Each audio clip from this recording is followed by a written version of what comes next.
So we've got a pretty charged situation unfolding in Gaza with some strong language coming out, huh? Yeah, right. The use of the term genocide here really kicks up the heat. Absolutely. It's like the phrase genocide carries such a heavy weight, and here it's being invoked by Marjorie Taylor Greene as the political fallout on Capitol Hill intensifies over what's being described as a starvation crisis in Gaza. Exactly. But don't you think calling it genocide might be a bit too, stark considering the complexities around humanitarian crises? Sure, that's a good point. I mean, it's deliberately provocative language designed to shake things up. It Yeah, aligns with her political stance while also highlighting the urgency of what's happening on the ground. right. And while her use of such a label certainly draws attention, it also puts pressure on political actors, doesn't it? Exactly. And even while this is all playing out, there are other voices in the mix too. For example, President Trump is saying that the US has already sent $60 million in food aid to Gaza and that they're planning to open, well, their own food centers there. That's an interesting counterpoint. It almost seems like, on one side, you have a stark critique of the humanitarian situation, and on the other, a demonstration of tangible aid efforts. Yep, it creates a sort of dual narrative, one of condemnation and another of relief through aid. Exactly. And that dual narrative, so one is focused on the tragic consequences of neglect, and the other on efforts to mitigate the crisis, really defines this moment politically, doesn't it? Totally. And what's really fascinating here is how the video we're discussing is set up. It's a YouTube report from today with NBC's Matt Bradley behind the lens, bringing these developments straight into our screens. I find it intriguing how media outlets handle such charged language and political claims, almost as if they become part of the story. Yes, exactly. Media framing plays a huge role. You know, it's like when you watch a film where every word is loaded with meaning, and here, every term carries the potential for outrage or validation, such as genocide. Right? And from a journalistic standpoint, that makes it necessary to check every claim and context, right? For sure. And there's an added layer because this isn't just about words, it's about policy. The political fallout on Capitol Hill is real, with discussions around the measures taken and the moral obligations to prevent further starvation in Gaza. Yeah, it almost reminds me of those moments where, the pressure of public opinion can drive legislative shifts. Exactly. And there's a broad public reaction here too, from staunch supporters who echo her rhetoric to critics who argue that the term dilutes the weight of the situation by oversimplifying a really complex humanitarian issue. And, I can see why some might see that as a bit of a misstep. But isn't it also meant to shock and provoke action? Yeah, that's definitely one way to look at it. It's like using a sledgehammer to raise awareness, even if it risks alienating some audiences who might prefer a more nuanced approach. Right. And I have to ask, doesn't that sometimes backfire by polarizing the debate even further? It can, and that's exactly part of the strategy. In many ways, it's a high risk move, vocalizing the extreme nature of the crisis while simultaneously mobilizing supporters to demand accountability and immediate aid. That sounds true. And speaking of mobilizing support, what do you make of the contrast with Trump's remarks about sending food aid and establishing food centers in Gaza? That adds an interesting dynamic for sure. It's almost like an effort to counterbalance the heavy rhetoric with concrete actions.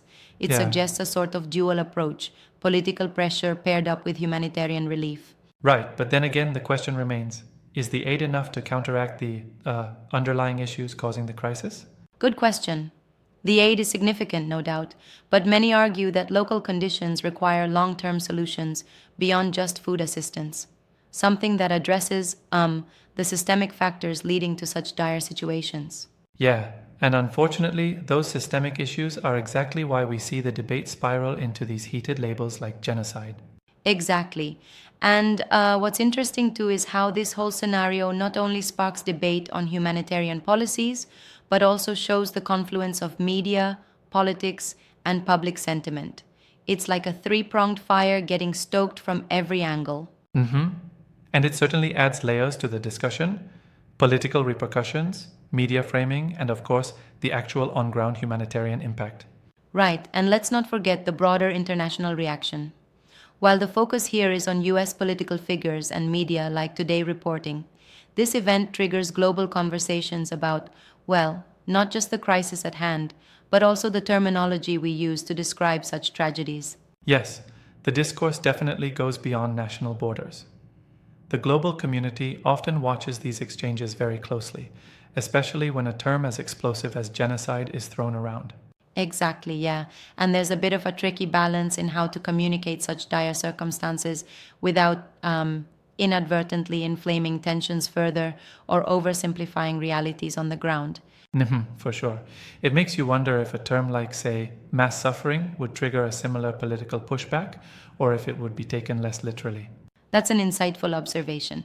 It's it's like using words is a power play in itself.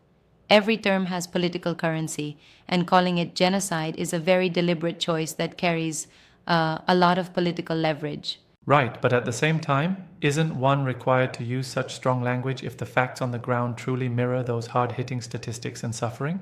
Well, that is where the debate really heats up. Some argue that such language is necessary to mobilize urgent aid and policy changes, while others contend that it risks oversimplifying a multifaceted crisis. There's definitely room for respectful dissent on this matter. Definitely. And speaking of controversy, don't you find it somewhat ironic that while some are busy debating the terminology, on the ground there are people waiting for tangible help and relief? Absolutely, and that's the heart of the issue. The debate over words must not overshadow the immediate need for humanitarian Yes. intervention. There's a real urgency to prevent further suffering. Right? And this calls into question the role of political figures in balancing strong rhetoric with actionable solutions. Exactly so.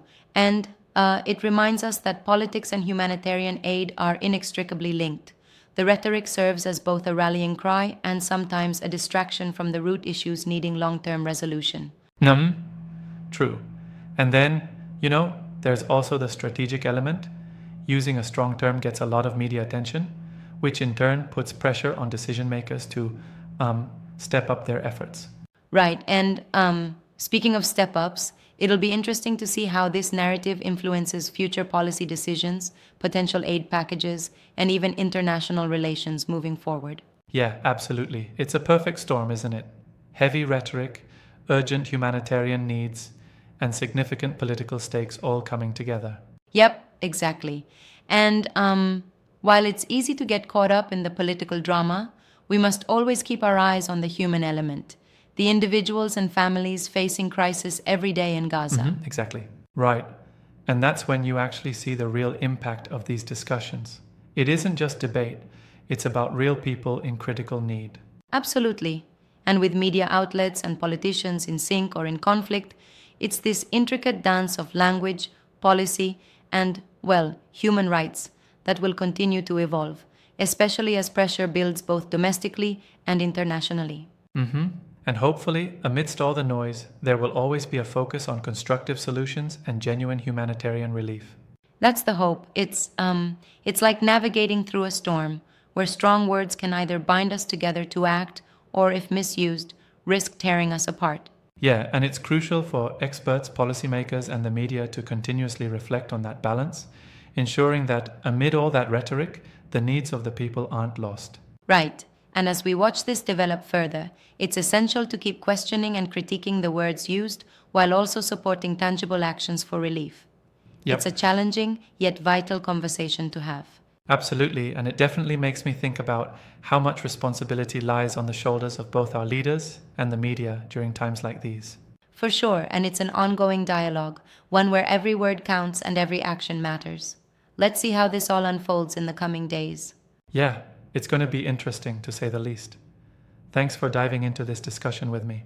Anytime. Here's to hoping for more clarity, more compassion, and real solutions soon.